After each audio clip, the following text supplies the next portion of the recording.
So glad you're with us for the Tuesday edition of the Three Martini Lunch. Jim Garrity is away today. He should be back tomorrow. Here in his place is Andy McCarthy. He's the former Chief Assistant U.S. Attorney for the Southern District of New York. He's a Fox News contributor, contributing editor at National Review, where he writes frequently on all sorts of legal issues. And Andy, first of all, welcome back. Great to have you. I joked yesterday that Jim was celebrating the Jets' second consecutive win. I'm guessing that you're all worn out from celebrating that and ready for a push to a 10-7 season. Yeah, well, I'm not as rabid as Jim is because I'm older than he is, so the Jets have worn me down more than they've worn Jim down.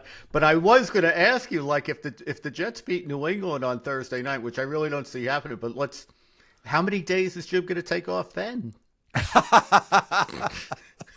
That is a fair question. Yes. And my Bears are 6-3. The schedule gets harder from here. But as of this moment, the Bears would make the playoffs if the season were to end today. I'm not predicting that will happen at the end of the season, but they're pulling some impressive wins out at the end, some of which they shouldn't have allowed to get close and other ones which they should have lost. So it's been quite a ride. Man, I have to ask because I'm doing something on sports betting, which is a project I'm working on for a bigger piece, and I've done a lot of research on it, including this morning I was reading the Supreme Court case that sort of led to all of this, and I'm wondering, because the betting now is all during the game. Like when I was younger, it was all about like you bet before the game and it was the result. Now they have you in and you can Top bet bets, on anything.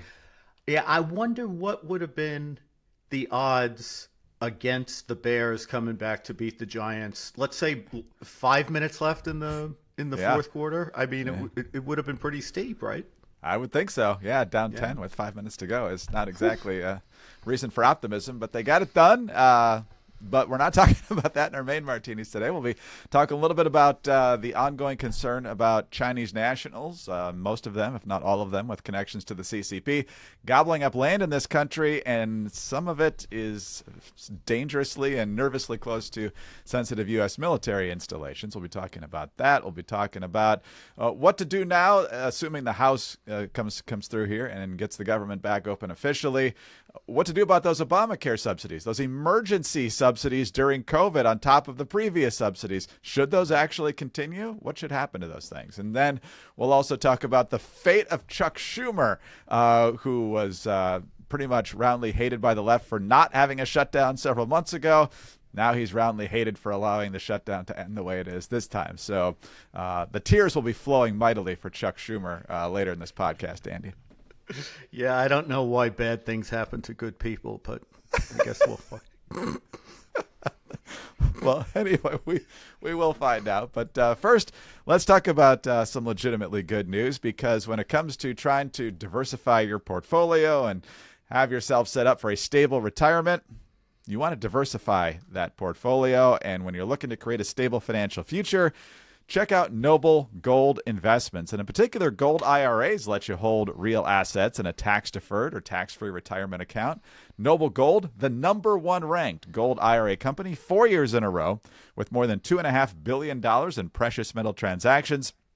But here's what I really like about Noble Gold. I've talked with prospective sponsors for the Three Martini Lunch before, and they've got like their 30-second elevator pitch, and they're rattling all their facts at you, whether it's in this market or anything else. It wasn't that way talking to the guys at Noble Gold. They're very calm. They're very knowledgeable about what they do.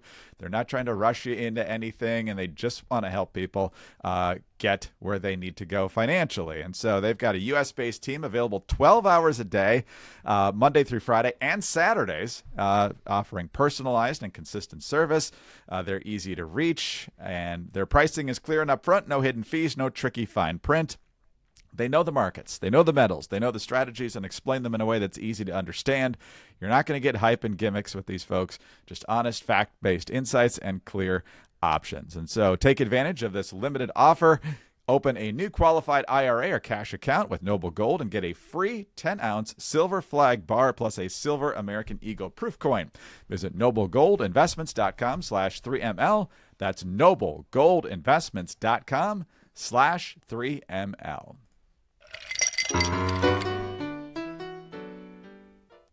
All right, Andy, as we just said, the next big debate to come, at least in the Senate. We don't know if it'll even happen in the House, but it's been promised in the Senate by John Thune to get these 8 Democrats on board to end the government shutdown. We're going to talk about potential extension of these Obamacare subsidies, which the Democrats passed unilaterally during the Biden era. I think they did it a couple different times. Once in the stimulus bill, supposedly, right in the beginning, which led to the inflation crisis. And then in the Inflation Reduction Act, which had nothing to do with reducing inflation, a lot of environmental stuff in that one. But in both of those cases, they temporarily extended these emergency COVID subsidies for those on the Obamacare exchange plans. And so now that they're set to expire again, they want to blame Republicans for the fact that they're expiring. Also out there is the fact that these were implemented during COVID and were meant to be temporary because they're already gargantuan government subsidies helping to pay for these plans, and the actual patient doesn't have to pay that much right now. But of course, if they go away, they would go up by several $100s in most cases. And so yesterday, this was being discussed on the Fox News channel, where Andy is a contributor, Britt Hume, longtime anchor of Special Report and Washington institution, certainly, saying, you know what? I understand that costs are going to go up here, but do we lose the meaning of the word temporary in this town? If we cannot, as a nation, decide not to continue a subsidy that was imposed or was enacted during a national health emergency and was designed to be temporary, and that all the Democrats voted to have be temporary, if we can't let that expire, what hope do we ever have of getting government spending under control? Well, we don't, because neither party's serious about it in the first place. But, Andy, the other thing is that a lot of temporary things have become pretty darn permanent in this town. And so I'm sure the fight will get ugly. Maybe there'll be a phasing out over a couple of years if Republicans actually get their way here, or it'll just go in perpetuity. What do you expect, and what do you think on this one? Well, I can't remember, Greg, if it was Milton Friedman or Ronald Reagan who first made the quip about the closest thing to eternal life that we have on Earth is a temporary government program. Right. And I just think that if you're talking about a temporary program, which is in the nature of an entitlement, there's a couple of things that we have to remember when that happens. One is that Washington knows that once you give a benefit and you have any length of time go on where people get used to having the benefit, as a practical matter, that becomes politically, if not impossible, nearly impossible to push back on. And, the second thing is whether they want to brand something as temporary or emergency or crisis, which Rahm Emanuel told us that is a terrible thing to waste and should never be wasted. I feel like with healthcare subsidies, the same thing I feel like with comprehensive immigration reform, which is to say, when you're dealing with one side that ideologically believes something that is basic to them, is not popular in the country, but is something that they want to work toward and impose, you have to factor that into every single battle over that area. And when you're dealing with Democrats on health care, they want single-payer health care. They want a government-run system with all the rationing that would entail, where health insurance and health coverage is quote-unquote free, but you can't, what'll happen, obviously, if it ever got imposed, it would be like the British system, prohibitively expensive, terribly inefficient, with like enormous wait times, very little ingenuity in terms of like the development of new treatments and new drugs, which because we still have a partially free medical care system, we still do have that kind of benefit. We lead the world in that sense. And yet we continue to implement policies that cut back on those incentives. So I think, the problem with whether you call this temporary or not, you're dealing with people who want to take opportunities to build the building blocks of the unilateral government system. And you mentioned the two pieces of legislation where there was was it the National Recovery Act that was in connection with COVID? That was 2021, and that invented these, and also pushed them through 2022. And then, of course, you're right, the Inflation Reduction Act took it to the end of this year. That was legislation, I think, at the end of 2022, but it extended them from 2023 through now. They sold this politically as a temporary measure, whether it was for the recovery of the country or somehow related to reducing inflation. But ideologically, what they want is unilateral government-run healthcare, and these were building blocks toward that. So I don't think you could take them seriously when they say temporary, in part because it's an ideological project, and also in part because everybody knows that if you enact an entitlement, it's not temporary, even if you sell it that way to get it passed. No, that's exactly right. And of course, what the Democrats won't say, all they'll say is, we got to get this done. We got to get this done. We got to spend this money. And like you said, government spending more money is not how we fight inflation. But what the hidden message here, that's not so hidden when you're looking at it from our perspective, is, well, why is it so expensive? Why is Obamacare so unaffordable when it was the Affordable Care Act? And part of it is because they wouldn't let young people stay on these fairly simple plans that were less than $100 a month, or it's just, if you get in a bad accident or you get a cancer diagnosis. But for the most part, you're gambling that when you're in your 20s, you're going to be okay for the next few years, and you can change that healthcare plan when you want. And you had options on just how many bells and whistles your plan had. Well, Obamacare changed all that, so then every plan has got to have everything, and so they get super expensive, and then they got fewer people in the exchanges than they expected, and, well, guess what happens then? And so they're stuck in this pickle that we said would happen 15 years ago, and now they want us to bail them out. And if it's going to happen, it's not going to happen for very long. I think this needs to be phased out, but I'm not sure Republicans have the stomach for it.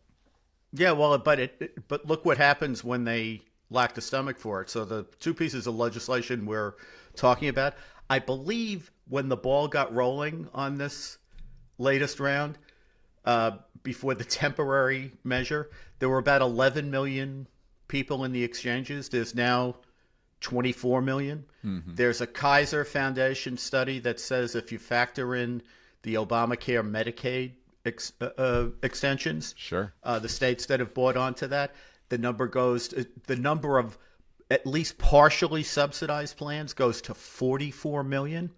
And the problem I think we have, Greg, is we're going to have this argument again, and everybody knows who looks at this in any careful way. I mean, the Democrats are just going to say, this is a human right, we have to pay for it. So math goes out the window. But for those of us who live in the real world where you have to pay for stuff, the problem with this, as Britt Hume points out, is that it's not sustainable over time, which is why the people who are now seeing what their projected premiums are going to be without these subsidies are in a state of sticker shock. Because some of these programs, some of these policies are going up, 50, 75%. It's just ridiculous. And we're talking about 24 million Americans out of 330 million. And yet what we're talking about are costs that are not sustainable even for the subset of what we're talking about. So obviously this can't work. The math of this can't work. But it kind of reminds you of the debt, doesn't it? I mean, the national debt math doesn't work either, but somebody has to do something about it. And the problem with healthcare for Republicans has been from the start, something always beats nothing. And the Democrats have a terrible plan, but it's a plan. And I think from the Republican side, many of the people who thought seriously about this issue are no longer in Congress.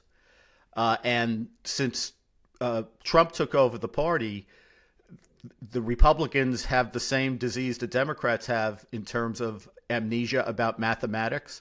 So, we don't have to think about entitlements. We don't have to think about what anything costs. We impose tariffs, and what they really do is, China pays us trillions of dollars, and we're supposed to believe all this nonsense. But in the meantime, there is real math. And in terms of real math, none of this is sustainable, which is a nice thing to know, but you have to have a plan to do something about it. Yeah, that was the problem at the very beginning of the first Trump administration, and it doesn't look like there's much of a comprehensive plan. Now they're starting to talk about one, but I haven't seen a concrete plan emerge, and I don't know that would have the votes to get where it would need to go right now anyway. All right, well, let's talk about Oracle, because in business, they say you can have better, cheaper, or faster, but you only get to pick two. But what if you could have all three at the same time? Well, that's exactly what businesses like Cohere and Thomson Reuters and Specialized Bikes have, since they upgraded to the next generation of the cloud, which is called Oracle Cloud Infrastructure. Also known as OCI, this is the blazing fast platform for your infrastructure, database, application development, and even AI needs, where you can run any workload in a high availability, consistently high performance environment and spend less than you would with other clouds. So how is it faster? OCI's block storage gives you more operations per second. How is it cheaper? OCI costs up to 50% less for compute, 70% less for storage, and 80% less for networking. How is it better? In test after test, OCI customers report lower latency and higher bandwidth versus other clouds. This is the cloud built for AI and all your biggest workloads. So right now, with zero commitment, try OCI for free. Head to oracle.com/martini. That's oracle.com/martini to try OCI for free. Oracle.com/martini. Okay, Andy, on to our bad martini now. And we've seen state efforts to curtail the ability of Chinese nationals to buy property in the United States, particularly close to military installations. I know Florida has done it. I'm pretty sure some other redder states have done that, but there's also been some national concern about this. The latest story in this area comes from the Daily Caller, which yesterday reports that the top secret June 2025 B-2 bomber strike on Iran's nuclear facilities was launched from Whiteman Air Force Base, which shares a fence with a foreign-owned trailer park linked to a convicted fraudster with Chinese Communist Party intelligence ties. The Knob Noster Trailer Park in rural Missouri is located less than a mile from the runway of the world's only nuclear-capable stealth bomber.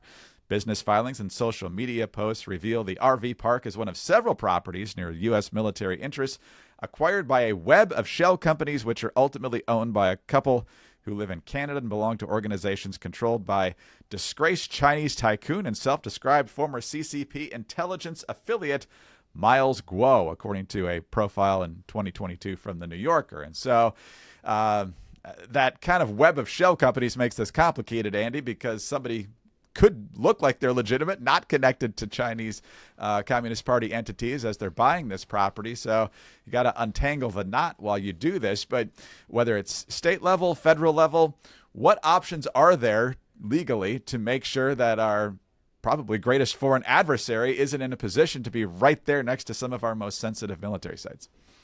Well, we have important legal principles that collide with each other a bit here. The two things that come to mind instantly, Greg, are when you're dealing with aliens who are not, let's put lawful permanent resident aliens aside, because for some purposes in law they're considered to be American persons, even though they're not citizens. But by and large, when you're dealing with foreign elements, foreign people, and especially foreign regimes, they don't have constitutional rights under American law, and therefore the government has a lot more latitude in dealing with them. And because it's within the realm of national security and foreign policy, where the institutional competence of the political branches is much deeper than the courts, which are the non-political branch. I mean, generally speaking, with respect to national security, the way our government is designed, you want the decisions that are made about national security to be made by the people, the representatives who are politically answerable to the people whose lives are at stake. So when you're dealing with the courts, they don't have that kind of institutional connection to the voters because they're intentionally made the apolitical branch. And they also don't have institutional competence. When I say that, I'm not saying the courts are incompetent. What I'm saying is that every branch of government has its own set of things over which we design the government so that they have the most influence. So the courts have the most influence in terms of saying what the law is, but they have almost no responsibility with respect to national security or foreign relations. And for that reason, the courts are pretty standoffish when it comes to the regulation of foreign powers, and including foreign powers who hold assets in the United States. So the political branches of government get a lot of latitude. So there's that. Then there's what we call vertical separation of powers. We often talk about horizontal separation of powers, the division of authority between the three branches of the federal government. But we also have horizontal separation of powers between the national government and the states. And the interesting thing here is in a lot of states, Florida, which you mentioned comes to mind instantly, they are very willing to move on this idea that China is a threat and we need to be active in combating it. The problem they have is foreign relations is essentially a power of the national government, not the states. And in fact, one of the reasons that we have a national government is because we don't want every state making different arrangements with foreign powers. We want that to be sovereign to sovereign in terms of the national government. So we have a lot of states that are willing to do things that I think are probably good for national security and necessary. But if they get challenged, they're going to run into the problem of whether it's appropriate for them to be making these arrangements or not. And then the final thing I think you have, and we've seen this, for example, with the TikTok legislation. Right. You know, the fact that an agent of a foreign regime owns an asset that operates in the United States or that is present in the United States doesn't mean the political branches can't take action and force them to divest. We could take that property away. Now, obviously, the president has to have the will and the constitutional commitment to faithfully execute the law, which we haven't seen with this president in connection with TikTok. But the ability of the government to do it is not to be doubted.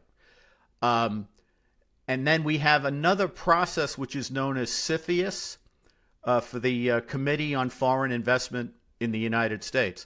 So if you have assets, including real estate, in the United States that is of national security concern, for example, because it's adjacent to important military assets and military installations, the national government has a process where this committee, which is staffed by, the Attorney General, the head of the Department of Homeland Security, the State Department, the Treasury Department, all the different departments that would have a stake in the national security arena, and they get to vote on that stuff, and they can either, when there's a proposed acquisition, they can step in and impose conditions without the meeting of which the foreign entity is not able to obtain the asset.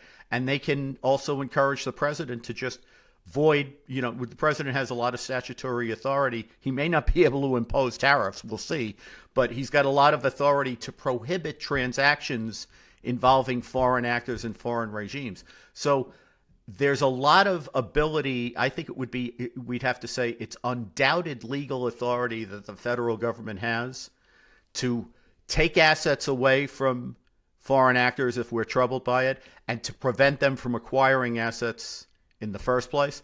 And even all of the menagerie of these LLCs and ways they try to conceal their control of the assets, you can pierce all that and strip all that away.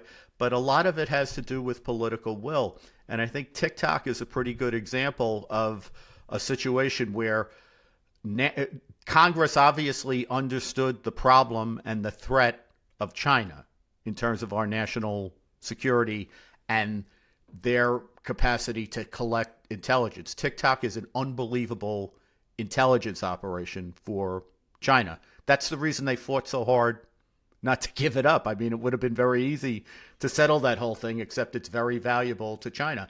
It's obvious Congress knew what it was. It's even obvious the Supreme Court knew what it was by virtue of the fact that they, I think, emphatically upheld Congress's ability. It was a unanimous decision upholding Congress's ability to enact that statute. But if the president won't enforce it, then, your problem is political will. It's not the law.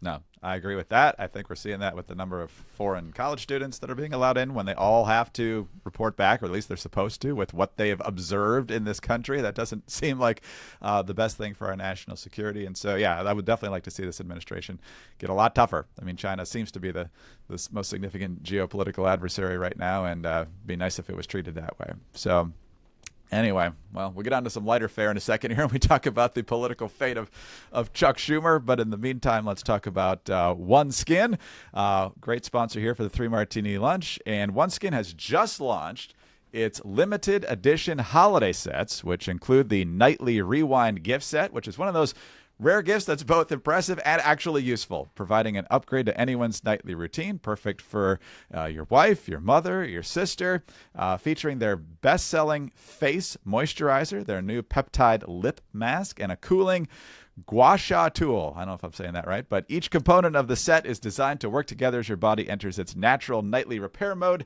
helping renew skin at the cellular level for a stronger, smoother, and more resilient skin. I personally like the sunscreen from OneSkin. It does a good job of not only preventing you from getting sunburn and having those UV rays burn right through you, but it's also does a good job of just taking care of your skin overall. So at the core is their patented OS1 peptide, the first ingredient proven to target senescent cells, the root cause of wrinkles, crepiness, and loss of elasticity, which are all signs of skin aging. And these results have now been validated in 5 different clinical studies. So for a limited time, try OneSkin for 15% off using the code 3ML at oneskin.co/3ML. After you purchase, they will ask you where you heard about them, so please support our show and tell them the 3 Martini Lunch sent you. That's code 3ML at oneskin.co/3ML for 15% off. All right, Andy, let's talk about Chuck Schumer here. Chuck Schumer's 0 for 2 in trying to handle funding the government this year, and it's not going well for him PR-wise in his own party. The long knives are out for Schumer again was one of the stories in National Review Online just in the past couple of days. So, of course, back in March, Schumer decided that he was going to do the more responsible thing and not fight the CR, and so he got enough people on board to get to 60 to cut off debate. The bill passed, and he's been a pariah in his own party ever since. So this time, even though it's another clean resolution for spending, still at Biden-era levels, mind you, haven't done anything appropriations-wise that have gotten across the finish line in Congress yet. He has decided he's going to be a tough guy. He's learned his lesson. He's down with the struggle for these young, far more radical lefties in his own party. Kind of like that meme on social media with Steve Buscemi with the skateboard where he's like, "How do you do, fellow kids?" And it still didn't work well. He let the crazies run roughshod here for over a month, and now when people aren't getting their SNAP benefits and people aren't getting their flights and all this other stuff, people are feeling the pain. And it's obvious, even though he didn't personally vote for it, that he allowed others to do that. And so they got to 60, passed the Senate, assuming it gets through the House. We'll be back in business for at least a couple of months. But Chuck Schumer is now even more of a pariah in his own party because they claim that he didn't get anything for it other than a promise from John Thune that there would be a vote on those extending of the Obamacare subsidies. But Seth Moulton, congressman from Massachusetts, who's now running for Senate to the left of Ed Markey somehow, says this is proof that we need new leadership. Rashida Tlaib says that Schumer has failed to meet this moment, is out of touch with the American people. Ro Khanna has said the same, and on it goes. Plenty of people on social media, political pundits, say he got rolled, which he kind of did. They had to fold because they had a terribly weak hand that they never should have played in the first place. But Andy, Chuck Schumer's been around forever. He's been in Congress since, I think, the 1980 election. He was in state and local politics before that. He's always gotten his paycheck from the taxpayers, and he's kind of been a frustrating and sometimes revolting figure for us on the right. So to watch him twist in the wind like this is fun in some ways, but it also shows just how far left the momentum is in the Democratic Party these days. Yeah, that's exactly right. I mean, two things in tension can be absolutely correct. Schumer can be a loathsome hack, and at the same time, you could have sympathy for him because there were no good options here. I'm kind of reminded, this comes up a lot, and I was on the wrong.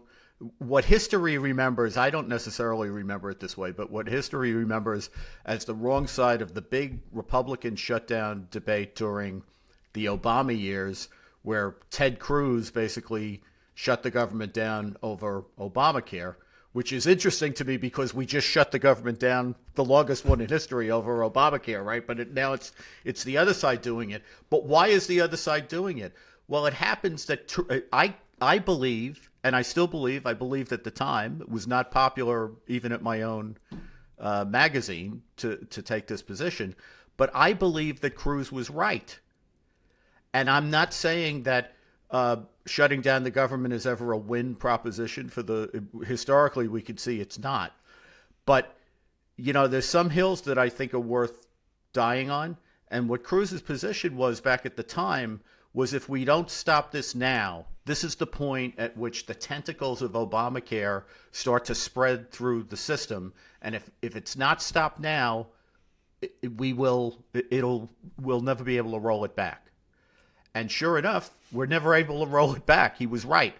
Doesn't mean that the shutdown strategy had a prayer of working, because you have to be committed to it, and there weren't enough people who were committed to it. But the position they took at the time was, or the people who pushed the shutdown at the time, was that the only way we have to stop this policy, which is not a popular policy in the country, is to say we're willing to shut down the government over it until you'll come back and compromise, which the Democrats were not ever going to do, even though at the time Obamacare was very unpopular and they managed to eke out the legislation through all kinds of shenanigans that they pulled to get it over the finish line. And then the Supreme Court pulled the rug out from under, I guess Chief Justice Roberts did, by switching sides kind of right before the decision was made. But the thing is, you could say that somebody is right about a policy preference, but that the shutdown is always a loser strategy. And I think for Schumer here, his problem is the shutdown was a bad strategy when he was against it a few months ago, because there was no upside for the Democrats to do it. And here we are, like, flash forward to this shutdown. The fact that the base has this fervor for fighting Trump, and at least appearing to fight Trump, and showing the kind of opposition that they expected Schumer to show, doesn't logically make it any better a strategy. And in putting logic to the side, the problem for Schumer is that, I think his strategy the first time around was better, because even though the left went after him, it was over quick, because there was no long shutdown. Whereas if you're going to shut the government down for 40 days, every day that you do it is more an investment in what you ultimately hope to achieve by the shutdown.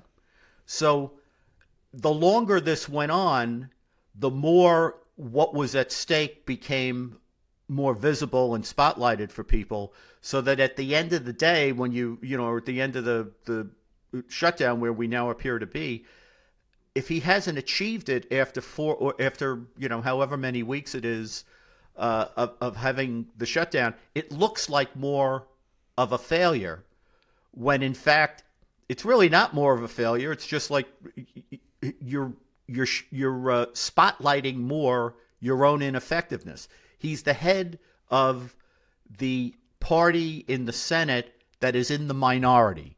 They don't control the House. They don't control the Senate. They don't control the White House. There's nothing they can do in a meaningful way to advance the left's agenda right now. And the base nevertheless wants results, and he's not in a position to deliver them. And all the tough talk and all the chest beating doesn't change that bottom line reality. So he tried it both ways. And I think, his problem, aside from the fact that he is Chuck Schumer, so he doesn't have the charisma of, Trump seems to manage, at least with his base, to be very popular with the base, to be devotedly popular with the base, no matter what he does and how the rest of the country feels about it. Schumer's problem is he's got no charisma and he's not that kind of a popular figure. So he can ride the tide when things are going good, but when things are going bad, he doesn't have that sort of reserve of charm and charisma that keeps the base attached to you in the bad times. So I think, he may be one of these figures that history has just passed him by because the Democratic Party moved and he's not in a position really to move along with it, because it's always been the case in New York that to be viable statewide, you had to be not an insane Democrat. And now all of a sudden, maybe the progressive moment has come. I'll end my soliloquy with this. I was in Palm Beach last week for the William F. Buckley festivities, where I saw Jim, and we gave the Buckley Award to Governor DeSantis, who made a speech and can never stop. He can't resist, and I don't blame him for this. Noting that we have like really good candidates in New York and New Jersey, like Jack Ciattarelli and Lee Zeldin the last time, and maybe there'll be Elise Stefanik this time. But they're candidates who are good candidates, and they should win, except for the Republican votes they need to win are down in Florida voting for DeSantis. And that's a problem for Schumer. It's obviously a problem for Republicans, but now we're going to find out if the progressives have, it's obvious they've taken over New York City and they've taken over the big cities. Have they taken over the whole state? Do you have to be a progressive now to win statewide in New York? Letitia James campaigned in, was it 2018, that elect me and I will use the power of my office against Trump. She won 2-1. Yeah. I mean, she won in a landslide. Yeah, it's amazing Zeldin got as close as he did, honestly, even against a very poor candidate who I think is probably the worst politician in the country, regardless of ideology, and Kathy Hochul. Yep. And so, it's interesting. I assume Schumer, even if he lasts through the rest of this Congress, which is not necessarily guaranteed, he probably won't be the majority leader after that, and I won't be surprised if he doesn't run in 2028 when his seat is up. But I've said this to Jim before. It's kind of like the Arab Spring of the Democratic Party. You don't mind seeing Nancy Pelosi go. You don't mind seeing Chuck Schumer go. It's like, oh, thank you. After all these decades, I'm so glad they're gone. And then you see what replaces them, and you're just like, no, this is even worse. It's right. In the end, you end up with Sharia. Yeah. So, happy democracy to you. That's right. Unbelievable. Well, on that festive note, Andy, great to be with you as always. We'll talk to you soon. Thank you, Greg. Great to be here. Andy McCarthy is former Chief Assistant U.S. Attorney for the Southern District of New York. He is also a Fox News contributor and a contributing editor at National Review. I'm Greg Corombos of Radio America. And as we exit today, a huge thank you to all of our veterans, all who have worn the uniform of the United States military, and their families who have supported that service. And that the support is sometimes not very easy, given all the time spent away from home. We thank those who have served our country, defended our country, put their lives on the line for our country. As I've mentioned many times on this podcast, I have the honor of doing veteran oral histories, and the service and the sacrifice that so many of our American brothers and sisters have performed over the many decades is absolutely awe-inspiring and humbling. We thank you for your service. As we exit, we also, of course, want to encourage you to subscribe to the 3 Martini Lunch podcast. Tell your friends about us as well. Thank you also for your 5-star ratings and your kind reviews. Please keep those coming. Get us on your home devices. All you have to say is play 3 Martini Lunch podcast. Follow all of us on X. Andy is at Andrew C. McCarthy. Jim is at Jim Garrity. I'm at Greg Corombos. Have a terrific Tuesday. Join us again Wednesday for the next 3 Martini Lunch.